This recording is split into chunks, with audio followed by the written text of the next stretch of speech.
Welcome to the Health Literacy Assessment to Improve Kidney Transplant, presented to you by the IPRO ESRD Network Renal Disease Network Program. Today, I'm here with Dory Minch. She is a transplant social worker with Wake Forest Baptist Abdominal Organ Transplant Program. In this capacity, she works with patients in both pre and post-transplant phases and serves as a strong advocate for their emotional and financial needs. Dory also serves in the Transplant Advisory Committee for the IPRO ESRD Network program, and today she will be sharing with you about the importance of doing health literacy assessment to best address transplant education with your patients. Thank you so much, Alex, and thank you all for taking a few minutes out of your day to join us in talking about health literacy.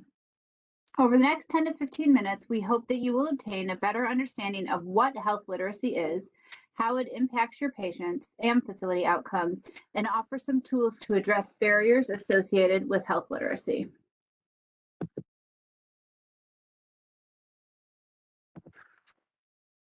So what is health literacy?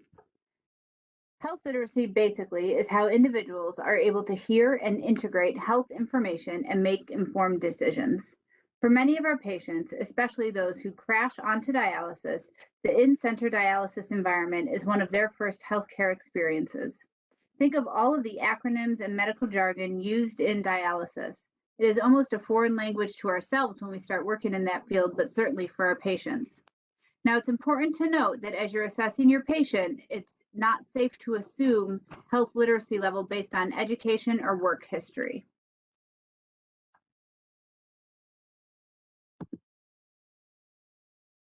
These two studies here looked at the prevalence of health literacy in dialysis patients, and in a moment, we'll talk about health literacy in transplant patients as well. The first study looked at 260 patients on dialysis. They used the full realm, which is a 66-word assessment and does take a little bit longer than the realm short form that we'll be administering in a moment to administer. In this study, 16% of patients were found to have a limited health literacy score. As you can see, these 40-some patients contributed to over 1,100 missed treatments in the course of up to 24 months. This study was initially 12 months, with some patients that were assigned an additional 12-month follow-up.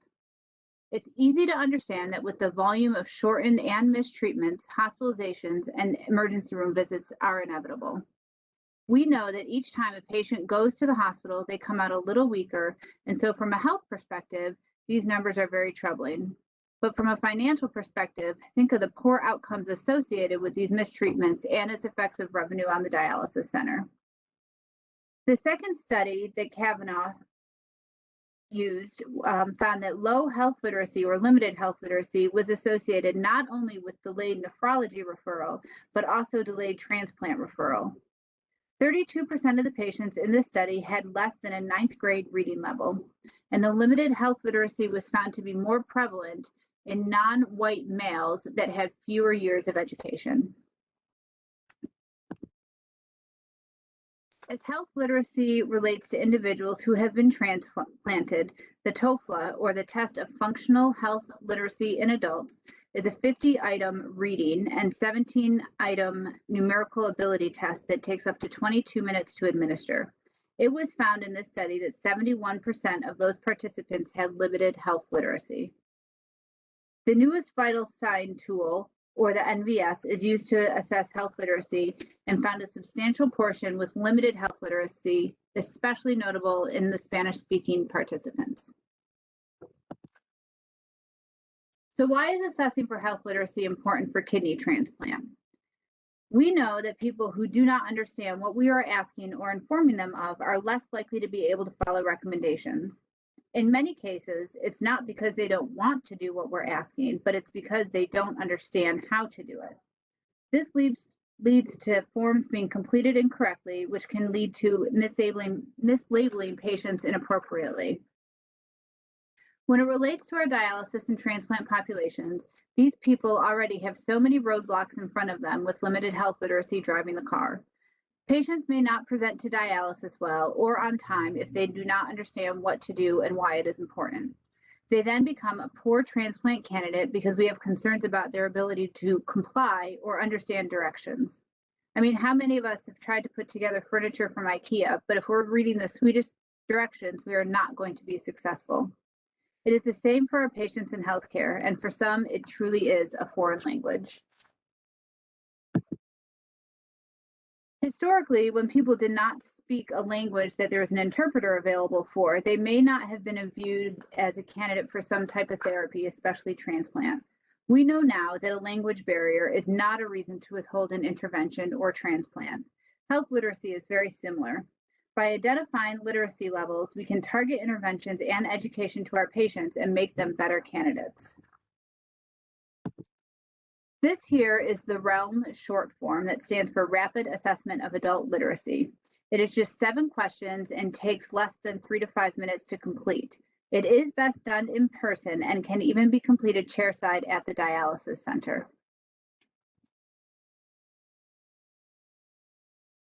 The short assessment of health literacy is a bit longer and does require an individual to have a higher baseline of health literacy, but can be determined to help your patients what they are able to understand.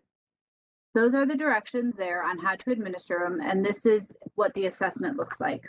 So what you would do is you would hand your patients cards with those 2 distractor words and have the patient decide which word is related to the STEM word.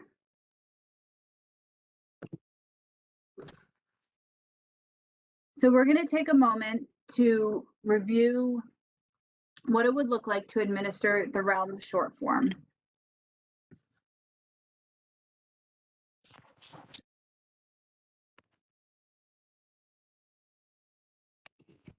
And this is my patient who's going to help me with this. Good afternoon.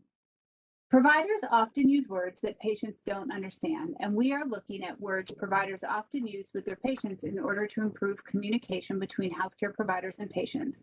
Here is a list of medical words.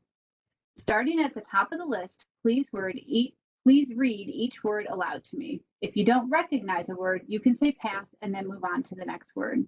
Don't try to guess the words, just read the ones that you recognize. Behavior, exercise, pass, antibiotics, anemia, jaundice. Thank you. So as I score this assessment, I'm going to give 1 point for each word that was pronounced and recognized correctly. So Leslie was able to recognize behavior, exercise. She was not able to recognize menopause. She was not able to recognize rectal. She was able to recognize antibiotics, anemia, and mispronounce the word jaundice. So that gives her a total score of 4.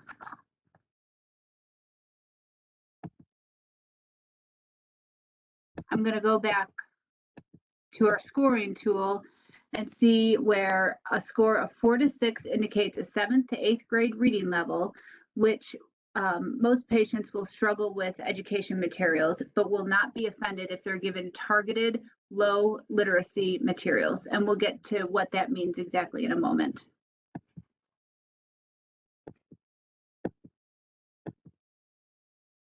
So as you're preparing your patients for transplant, you can additionally use these words here to help you gauge how your patients are understanding transplant specific words.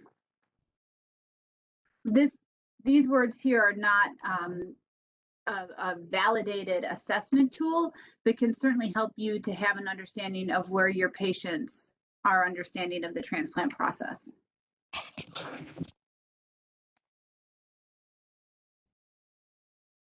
So an example of health literacy level results, a score of 0, meaning the patient was not able to identify any of the words, may indicate a health literacy level of 3rd grade or below. They may require more audio or visual materials rather than written materials. These patients also may be individuals that identify as not being able to read at all and should be given that same targeted education. Those who have recognized 1 to 3 words have about a 4 to 6th grade reading level. This group may still have difficulty in reading prescription levels, and this is the reading level in children when they begin to read chapter books, just as a reference. A score of 4 to 6, where Leslie scored, is about the 7th to 8th grade reading level. They'll be able to understand educational materials and have a target and will benefit from targeted lower literacy levels. And an individual with a score of 7 should be able to read most written material targeted for patients. IPRO has several publications that do have targeted literacy levels to these populations.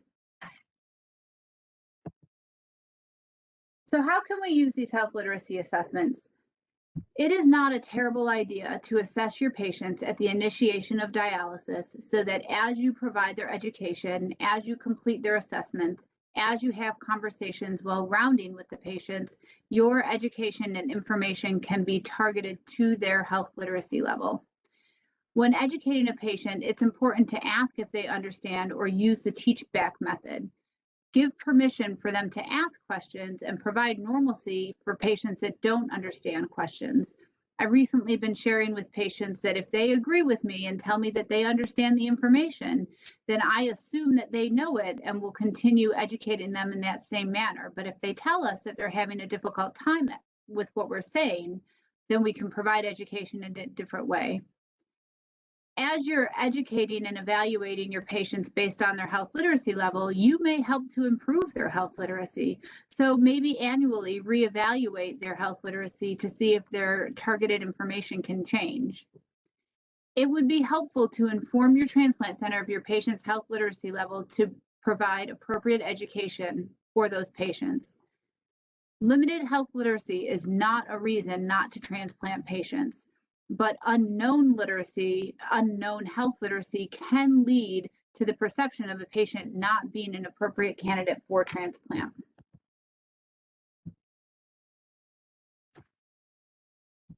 One way to make this less overwhelming is to start by performing health literacy assessments on patients that you want to educate or that you feel that transplant may be a treatment option. As I said, you can incorporate this initially with your plan of care assessments until you've completed health assessments with all of your patients. And those are some references of the studies that I found that might be helpful to explain more about health literacy. Thank you. Thank you, Dory, and thank you to our pretend patient, Leslie. This has been very useful, and I hope that our facilities, as they start doing health literacy assessment in their patients, find this tutorial helpful. For you, if you need more information, please visit our website at esrd.ipro.org, and you can also submit a ticket with your questions or comments to help.esrd.ipro.org/support/ticket/new. Thank you.